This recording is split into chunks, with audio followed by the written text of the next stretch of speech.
Interior de Minas Gerais, década de 50. O sol batia forte no rosto de Otávio enquanto ele se aproximava da pequena cidade de São Romão. O cavalo pisava devagar na estrada de terra, levantando poeira que grudava nas botas. Ele não veio buscar confusão. Precisava apenas trocar ferramentas e comprar sal para o gado. Mas o que viu na praça principal paralisou seu coração. Havia uma pequena multidão reunida em frente ao armazém velho. Risadaus, alta aos copos batendo, gritos. Sobre uma carroça improvisada como palco, uma moça com um vestido rasgado e um olho roxo, os pulsos amarrados com corda bruta. Não chorava, não pedia ajuda, só encarava o vazio com um olhar tão firme que parecia de pedra. Um homem sujo, de barriga grande e hálito de cachaça, puxava a moça pelo braço como se fosse um saco de batatas. Essa aqui é teimosa, não presta para mais nada, berrava. Minha mulher fugiu, me deixou com essa peste. Quem quiser, 50 mil réis. E é sua. Otávio, viúvo há 3 anos, ficou imóvel, não sabia o que o movia menos. Talvez a lembrança da esposa Clara, levada pela febre, pouco depois do nascimento da filha mais nova. Talvez fosse o jeito como aquela moça, mesmo espancada, se recusava a abaixar a cabeça. Ele então deu um passo à frente. Eu pago. O bêbado riu. Vai levar o problema para casa? Cabra. Otávio não respondeu. Pegou a bolsinha que carregava com o dinheiro reservado para o inverno e entregou ao sujeito. Cortou a corda dos pulsos da moça com o canivete. Ela não agradeceu, mas também não fugiu. Apenas olhou para ele, um olhar que dizia tudo. Como se chama? Ele perguntou já montando no cavalo. Lúcia, respondeu baixo. Lúcia Amaral. E assim partiram, em silêncio, cavalgando rumo ao sertão onde ficava a fazenda de Otávio. Lúcia foi na segunda montaria, quieta como a noite. Não perguntou para onde iam. Não reclamou, só olhava adiante, firme, como se não quisesse lembrar do que deixava para trás. A casa ficava numa colina, cercada por pasto e árvores tortas pelo vento. Pequena, mas forte. Foi construída por Otávio com as próprias mãos. 2 filhos pequenos esperavam por ele no alpendre. Maria, de 5 anos, e João, de 7. Correram até o pai, rindo alto, mas pararam ao ver a estranha. Quem é essa, pai? Perguntou João desconfiado. Otávio abaixou e falou com calma. Essa é Dona Lúcia. Vai ficar com a gente, por um tempo. Quero que tratem ela com respeito. Maria, sem medo, puxou a barra do vestido dela. Você vai ser nossa nova mãe? Lúcia se abaixou devagar, o rosto ainda machucado. Não, meu bem, sou só uma visita. Os dias seguintes foram de silêncio e rotina. Otávio cuidava do gado, cortava lenha, consertava o que precisava. Lúcia se ocupava na cozinha, lavando, remendando, sempre em silêncio. Nunca perguntou nada, mas com um tempo, seus ombros começaram a relaxar. Voltou a cantarolar baixinho, enquanto cortava mandioca. Maria seguia por todos os lados. João, mais desconfiado. Aos poucos foi se aproximando. À noite, sentavam os 3 na varanda, vendo o céu cheio de estrelas. Um dia, enquanto penteava os cabelos de Maria, Otávio observou e falou. Você tem jeito com eles? Lúcia respondeu sem olhar para ele. Criei meus 4 irmãos. Era a mais velha. Depois que a febre levou mamãe, tive que virar a mulher cedo demais. Mas no fim, perdi todos. Otávio sentiu o peito apertar. Sinto muito. Lúcia o olhou pela primeira vez com sinceridade. Você não tem culpa, mas me trouxe até aqui. E isso já é mais do que alguém fez por mim. Naquela noite, ele ficou acordado por muito tempo, olhando para o teto. Algo tinha mudado, mas não sabia o quê. No dia seguinte, antes do sol nascer, viu Lúcia ajoelhada à beira do riacho, lavando roupas com vigor. Ele se aproximou e disse, você não precisa fazer isso. Ela apenas respondeu, mas eu quero. Sentou-se ao lado dela e começou a torcer as peças molhadas. Ninguém nunca cuidou de você, né?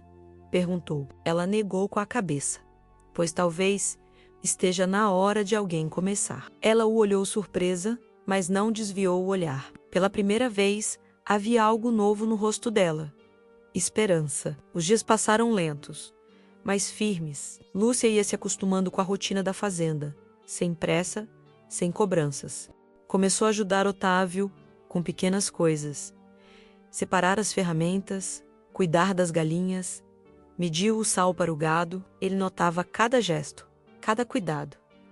Mas não dizia muito. Nunca foi homem de palavras longas.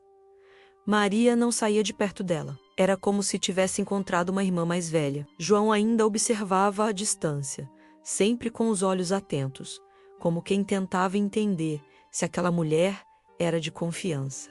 Mas aos poucos, ele também começou a sentar ao lado dela na varanda, curioso, calado, escutando as histórias que ela contava da infância. Uma noite, Otávio entrou na cozinha e encontrou os três rindo juntos. Lúcia tentava ensinar a Maria uma cantiga que sua mãe cantava quando ela era criança. A menina desafinava.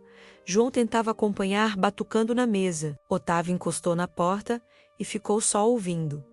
Sentiu algo estranho no peito, uma coisa quente, antiga.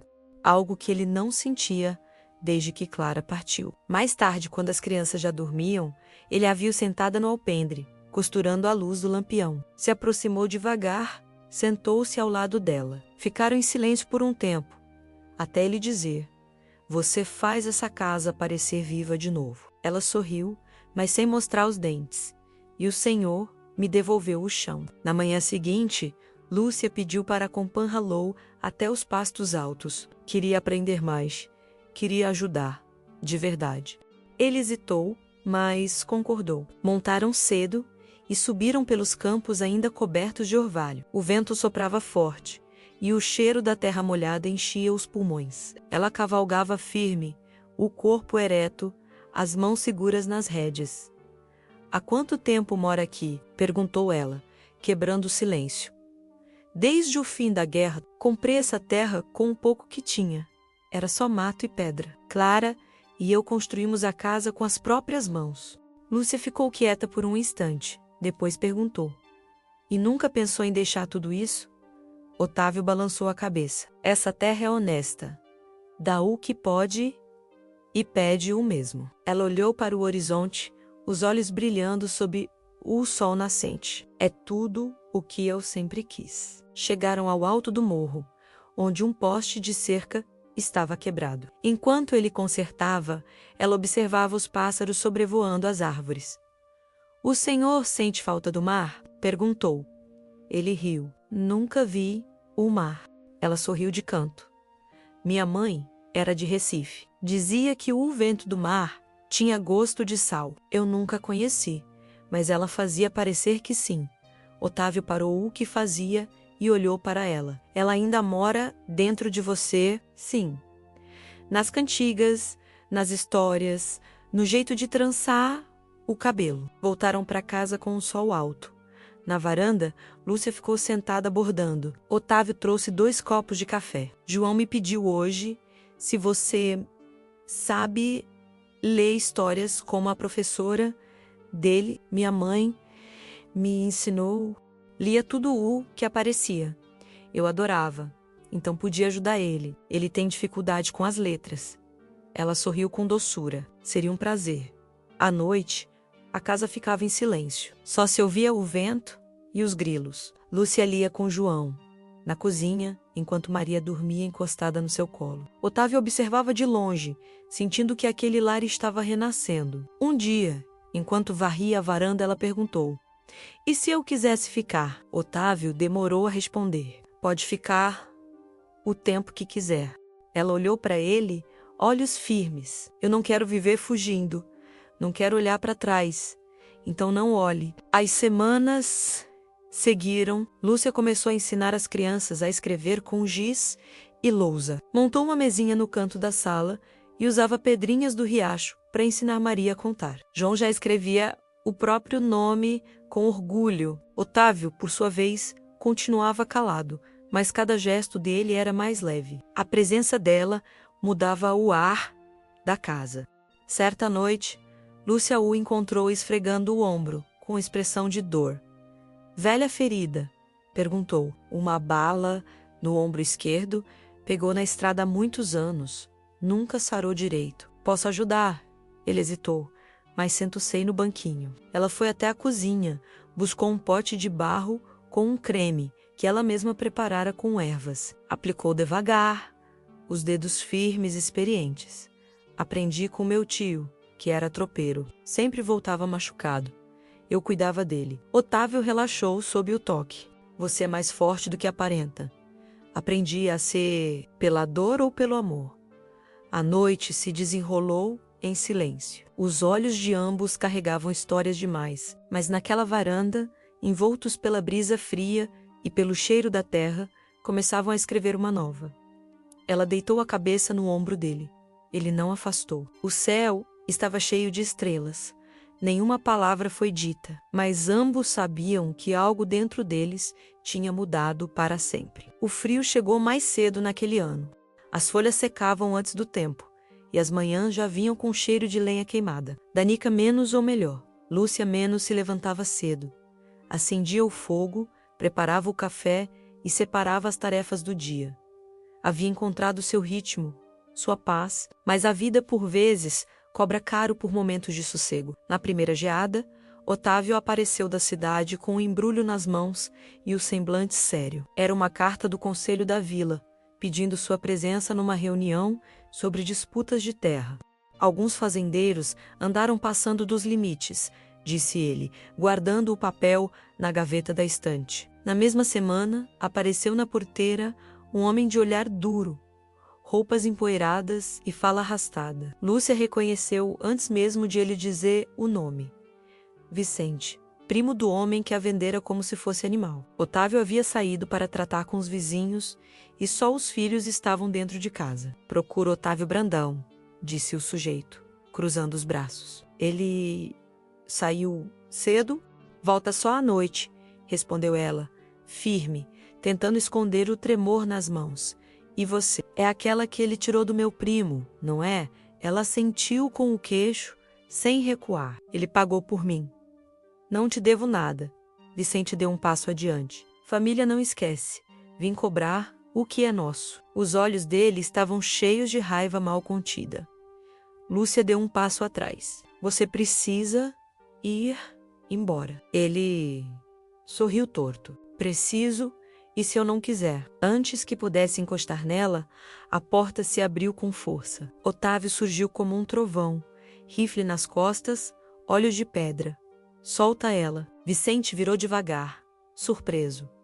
Não vinha arrumar a briga, mas conseguiu, disse Otávio, a voz baixa e afiada. Se aparecer aqui de novo, não vou falar 2 vezes. Vicente cuspiu no chão e se virou sem dizer mais nada. Montou o cavalo e desapareceu estrada abaixo. O silêncio que ficou parecia mais gelado que o vento da serra. Otávio foi até Lúcia, tocou seu rosto com as mãos quentes e firmes. Você está bem? Ela sentiu, mas os olhos estavam cheios d'água. Ele não vai voltar, disse Otávio. Não vai. Naquela noite, ela não conseguiu dormir. Ficou sentada na sala, com uma manta nos ombros, olhando a lareira apagar aos poucos. Otávio desceu as escadas, sem fazer barulho, e se sentou ao lado dela. Ela se virou devagar e disse: Cansei de viver com medo. Ele a olhou com cuidado. Aqui. Você não precisa mais fugir. Ela respirou fundo, firme.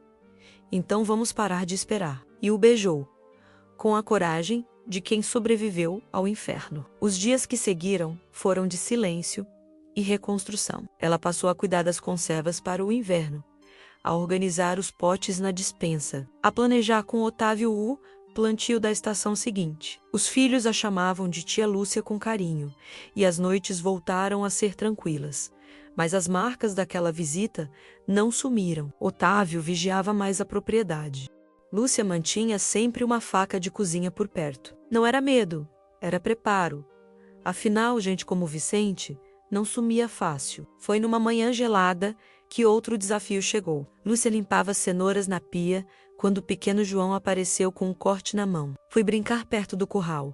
Cai num prego, disse. Ela lavou com carinho, passou pomada enfaixou, mas o que mais chamou sua atenção foi a pergunta que veio depois. Tia Lúcia, você já andou de caravana? Ela riu baixo. Não, mas já andei ao lado de uma por 5 dias a pé. Foi difícil, mas às vezes o difícil leva a gente para longe do que machuca. Ele pareceu pensar por um momento e então perguntou: Você vai ficar aqui para sempre? Ela não soube o que responder. Então, mais tarde, falou com o Otávio. Estavam sozinhos na varanda, o sol já sumindo. Acho que é hora de decidir se fico de vez. Otávio olhou com ternura. Já decidiu, só não percebeu ainda. Ela riu pela primeira vez em muito tempo. Um riso leve, livre. Então que seja assim. Mas quero mais do que ser hóspede. Quero plantar, quero construir, quero ensinar. Ele pegou sua mão. Tudo o que você quiser, eu fico do lado. Na manhã seguinte, ela começou a organizar o porão. Separou sacos de feijão, enfileirou potes de mel, anotou tudo num caderno que achou no baú. Estava feliz. Pela primeira vez em muitos anos planejava o futuro. Mas a sombra do passado rondava. Uma semana depois, uma nova carta chegou. Era de um advogado da cidade vizinha. Nela, Vicente exigia reparação. Dizia que Lúcia ainda era propriedade da família. Alegava que a venda fora feita de forma irregular. Otávio amassou o papel com raiva. Isso é absurdo. Você é livre. Sempre foi. Mas Lúcia, em silêncio, sentiu o medo voltar. Não por ela, pelas crianças. Pela paz que enfim tinha conquistado. Pela casa que agora era dela também. Se for preciso, eu desapareço, disse. Não quero te meter em encrenca. Otávio ficou de pé, olhos brilhando. Você não vai a lugar nenhum. Se for para lutar, a gente luta junto. Ela sorriu e pela primeira vez acreditou que não estava mais sozinha. O tempo virou de repente. As montanhas atrás da fazenda se cobriram de névoa espessa e o vento trouxe o cheiro seco da terra molhada. Era o prenúncio de um inverno rigoroso, mas dentro da casa o calor vinha de outro lugar. Lúcia e Otávio estavam mais próximos do que nunca. As crianças, antes tímidas, agora riam alto, corriam pela casa, chamavam por ela como se fosse da família desde sempre. Na última feira do mês, Otávio desceu até a vila. Levou farinha, colheita de abóbora e um pão caseiro feito por Lúcia. Na volta, trouxe um pacote embrulhado, com cuidado e um brilho discreto no olhar. Não contou o que era, apenas guardou na gaveta da estante. Naquela tarde, ao chegar, notou Lúcia mais séria, sentada na escada da varanda, o rosto meio sombrio. Ela segurava nas mãos uma folha amarelada. Outra carta, vinda do mesmo advogado de antes. Dessa vez, era mais dura. Ameaçava levar o caso à justiça, cobrar com testemunhas e documentos. Eu sabia que ele não ia parar, disse ela. Esse tipo de gente não desiste fácil. Otávio respirou fundo, colocou a mão sobre a dela. Ele não manda mais em você, não aqui. Não enquanto eu respirar. Naquela noite, sentaram à mesa para uma conversa que mudaria tudo. Vamos oficializar, disse ele. Se casarmos no papel, ninguém mais pode questionar sua presença. A terra será sua também.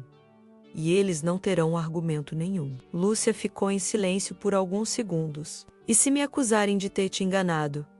De ter inventado tudo para ficar com sua terra? Otávio olhou firme nos olhos dela. Deixa que eu me encarrego das acusações. Só preciso saber se você quer ficar. De verdade. Ela se levantou devagar. Foi até a estante. Abriu a gaveta e pegou o embrulho que ele tinha escondido. Dentro havia uma fita azul e uma aliança de prata simples, mas bonita. Ela sorriu. Já estava tudo pronto, né? Desde o dia em que você me olhou no riacho e não teve medo de mim. O casamento foi singelo, no alpendre da casa, com as montanhas ao fundo e a brisa fria passando leve. Dona Zefa, da venda, trouxe doce de figo. O velho Ernesto, do armazém, tocou sanfona. Maria levou flores no cabelo e João usou a camisa que era do pai. Lúcia entrou de braços dados com o próprio destino. E Otávio, de mãos firmes, selou um novo capítulo da vida. Nos meses seguintes, tudo mudou, mas de forma suave. A casa se encheu de vida. Lúcia dava aulas às crianças da vila, ensinava a ler, escrever, contar. Na horta, os canteiros floresciam mesmo com o frio. As conservas se multiplicaram nas prateleiras. Até João aprendeu a fazer botões de madeira para as roupas da irmã. Otávio, mais calado do que nunca, observava tudo com o olhar de quem reconhece o valor do silêncio bem vivido. Passava os dias consertando cercas, cuidando do gado, mas sempre voltava a tempo de sentar na varanda ao lado dela. Às vezes, ela costurava. Outras, apenas encostava a cabeça no ombro dele. Um dia, perto do fim do outono, chegou uma carta diferente. Era do mesmo advogado, mas dessa vez dizia que o processo havia sido encerrado. Faltam provas. O juiz não deu seguimento. Parece que a justiça, às vezes, funciona. Otávio leu em voz alta e depois olhou para ela. Você está livre. De verdade. Ela respirou fundo e chorou em silêncio. Não de medo, mas de alívio. Com o tempo, as lembranças ruins se tornaram distantes. Ainda existiam, mas já não machucavam tanto. Viviam ali, entre as tábuas da casa, os grãos da roça e os sorrisos das crianças. Era como se o passado tivesse sido enterrado e no lugar dele crescesse algo forte, sereno e novo. Anos depois, a casa seguia em pé, firme, envelhecendo junto com eles. O cabelo de Otávio ficou grisalho, Lúcia ganhara rugas ao redor dos olhos. Mas os dois ainda caminhavam de mãos dadas, observando os filhos correndo pelos campos, livres e felizes. Nunca mais falaram do leilão, da fuga, das ameaças, não por esquecimento, mas porque aquilo já não definia mais quem eram. Tinham construído algo sólido, com paciência, com respeito, com amor. E isso bastava. Numa tarde de primavera, sentado sob a sombra de uma mangueira, Otávio disse: Você me salvou mais do que eu te salvei. Lúcia sorriu com ternura. A gente se resgatou, um ao outro. Ela encostou a cabeça no ombro dele e ficaram ali, ouvindo os sons da fazenda, o vento soprando nas folhas, o tempo passando devagar. E é isso que essa história nos ensina, que o amor verdadeiro não começa com promessas ou declarações bonitas, mas com pequenos gestos, com a escolha diária de ficar, de cuidar, de recomeçar. Se você também acredita que o amor pode nascer nos lugares mais improváveis, deixe seu comentário aqui embaixo. E se essa história te tocou de alguma forma, siga nosso canal. Ainda temos muitas histórias para contar. Histórias de gente simples, mas com corações gigantes.